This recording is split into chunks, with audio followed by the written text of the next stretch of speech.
Hey, also HRC Nerds here, and this will be a week with the OFNA Hyper 7. In other words, it's a little video series that I proposed to the subscribers and asked, what vehicle would you like me to roll film on during the week while we do whatever to it, and this was the one that had the most responses, so here we go. Now, we did have some requests for other videos, so I don't want to disappoint anybody, and I'll just give you a quick rundown for the ones that were requested.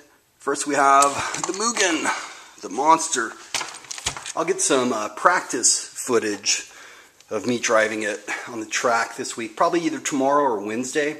That way you'll see what a bad driver I am, but I can tell you one thing, this buggy kicks some serious ass. Regarding the Tamiya, a few quick things on this that I would recommend, excuse me, for folks, is one of the things, and it's really just my fault, I forgot to put shims on the post for the clutch setup, and that's because I'm used to the M2C setup, so I don't require shims, you know, with aluminum shoes. So if you're going to run the aluminum shoes, make sure you put shims on there.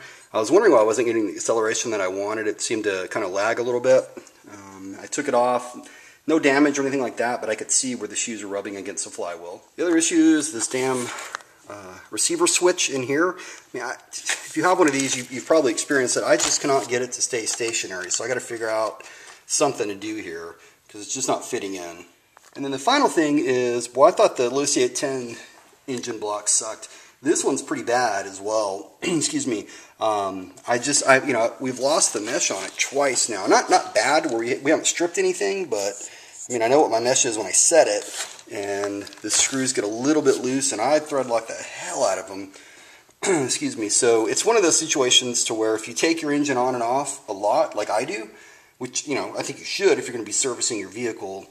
The aluminum on here, it's not the best, and so it threads in there wear a little bit. So I have an idea, excuse me, of what I think I'm going to end up doing, but I'll have to wait until I do it to show you. And it will have to be the weekend before we get footage of it on the track. We had it out once, but we didn't roll film. However, in the next few days, if anyone likes our little test spot by our house, we'll take it out and we're going to run it just to test some few things, and we can roll film on that. Also had a request for the Savage.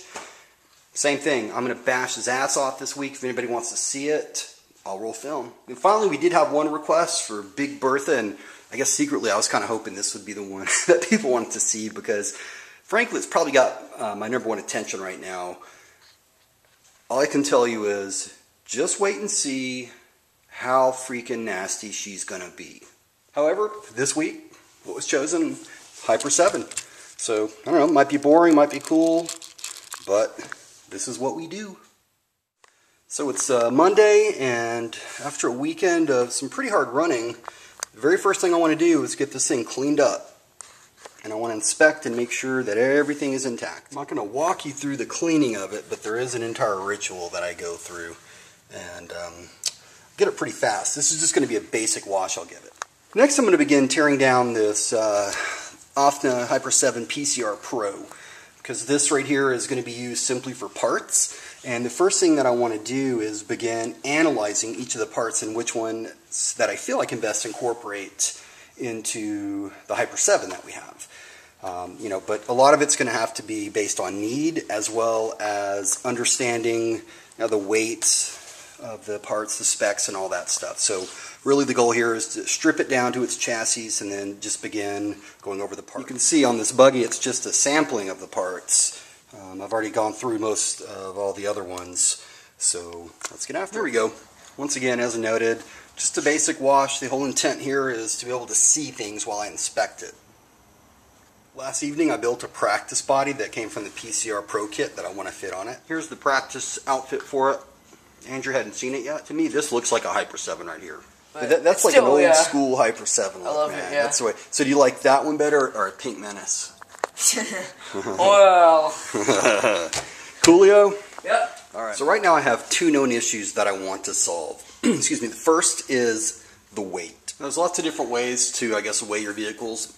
Some people do it with fuel tank full, all that. I like to do it with all the hardware, but no tires, no body, and no wing, just because they vary, and those are things you switch out. So our baseline here is 6 pounds, 10.7 ounces. I actually changed that to 7.5 ounces because I forgot the body clips. So my goal during Project Hyper 7 Hell Yeah is to drop it 4 ounces. Might not seem like much, but it is. But we'll continue over the course of this entire project. I want to drop it at least 8 to 12 ounces. Second problem is the shocks, and it has to do with the standoffs.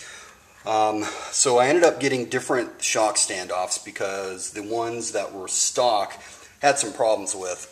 You can see here, hopefully, that these are the stock ones here, and they're a little bit longer. And I ordered some, and they said, oh, they're compatible with Hyper 7, and they're made by Hobeo and everything. They're a little bit shorter. So what's happening is you can see, hopefully you can see, it kind of puts the shock at a little bit of an angle. And this should actually be coming out a little bit more. There's some ways around it, and I'll get it figured out, but that's one area right there that I need to address immediately as well. Ironically, I was actually able to find 2 of the stock ones I just had around for whatever reason. And so here's the ones I got. Here's the stock ones. The ones that are here on the kit appear to be closer to the new ones I got. The problem is that these right here are 3 times heavier than this. Another change I'm going to make immediately is to the battery compartment. You can see the stock one that I have, which I hate, is 2.05 ounces. The one from the PCR Pro kit is 1.65 ounces. The reason I want to make the change is because what I want to do is run a stick pack, and this will allow me to put the receiver and anything else I want inside of here, because today I have it all stuffed in here, including this hump pack. Now I'm going to go through the front clip. You can see the design here is pillow ball, and I've decided that, at least initially, I'm going to leave it as C-hub. There is a C-hub conversion for this that comes with the kit. I'm definitely digging what's going on here with the steering assembly. I've actually already gone through and weighed some of the components. I weighed this steering top plate. So all the parts that I have interest for, I'm obviously going to weigh out. This is 0.55 ounces. I can tell you now it's heavier than this stock. The stock I know is 0.40 ounces. So I don't like it that much. But here's the cool thing about this kit. That's right. So if I want to beefing up, I can go beefing up by 0.15 ounces, and if I want to lighten up, which I do, I can lighten up by 0.15 ounces from the stock. And both options are just as strong, if not stronger, than the stock. One initial advantage I see is that these bell cranks right here have actual bearings as opposed with just bushings that are in the stock. As for the posts themselves, they are identical, so this is just yet another backup. Here's the Ackerman. It goes like this. And then it just goes up here. As for the Ackerman plates, once again, the CNC one is thicker. Additionally, there's the stock, 0.30 ounces. Here's a CNC one, 0.25 ounces. Bingo. Lighter and stronger, that's the way to go. Alright, so at this point then the known changes that I'm going to make are going to be this battery box right here, change that out. I'm going to order a flat pack for it, and then because that's lighter, and then additionally I think what I'll do is this whole steering assembly, now that I've gone through everything, I'm just going to pull this one out and then just put this one right here in. Everything on it is better. 100% everything on it is an advantage. So that'll be the end of day 1, and I'm just going to continue going through this front clip, trying to evaluate as many things as I can. That will include the shock towers that are available with this kit, quite a few different ones, as well as the chassis braces for the front, these suspension blocks, all that good stuff.